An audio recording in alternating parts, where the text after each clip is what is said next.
different guitar for Ibanez? I was so interested in the Xiphos because, you know, up to now, Ibanez did some nice models, but they weren't like really Marshall metal guitars. Being a metal player myself and liking guitars of that style, well, you know, Ibanez could have something like that. I mean, this is like all about metal, right? I mean, like it's pointy, it looks kind of Marshall, you know. That's what I like, and that's the reason I was so interested in the Xiphos.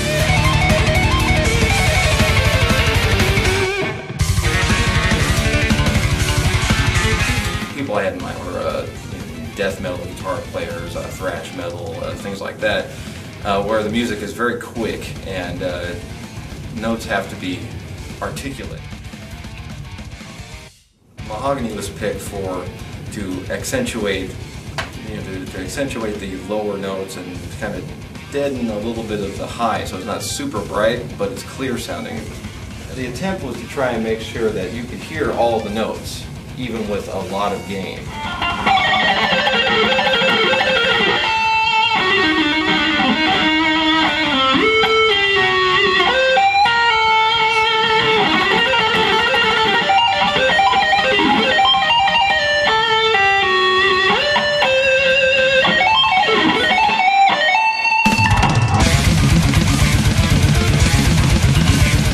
Well, the sound of Xiphos is awesome because, you know, I mean, it's a mahogany body, you know, it's neck through.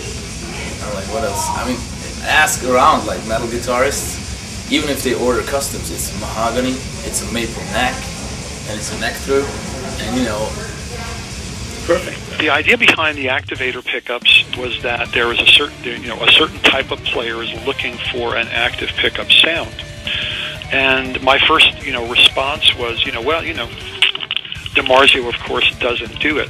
And I began to realize that, active pickups do a certain thing. In other words, an active pickup has its own sound. I talked to Steve Blucher in New York, and the idea behind working on a strictly passive pickup was that Steve felt that he could probably achieve all the goals that we wanted to achieve without using an active circuit. Well, the double locking tremolo was another one of the things that got two reasons to it. One reason is for the playability. That way, with a double locking tremolo, the bridge will actually sit lower to the body, and that way it keeps your hands even while you're playing the instrument. The other thing is just most of the metal bands that I've listened to and I'm friends with, they all stand by the locking tremolo, and I feel that way myself.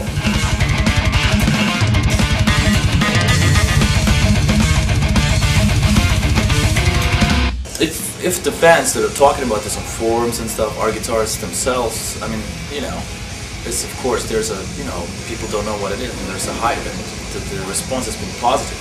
Everybody was like freaking out because the shape is so killer. That's what they say. And I think the same. I like it. So. Didn't really want to do something that looked exactly like everything else. It really wanted a full-on, no-compromise guitar. And I was using Ibanez's in the studio because I felt like they're the best guitar, best guitars for soloing and everything. I like the necks, I like the bridges, I like the sounds, I like, the pickups they come with. So every recording I made so far has been done with Ibanez guitars for the solos. Every solo I recorded in my career has been done on Ibanez's, but I never used Ibanez's on stage.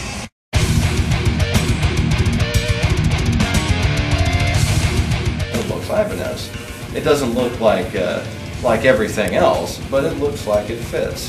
The Xiphos gonna come out now is like perfect for me because I have the Ibanez playability, everything I like about Ibanez, and then I have the look, so I can use the guitars in the studio and live. So I'm pretty happy about the fact the Xiphos comes out actually. And let's see what happens down the line.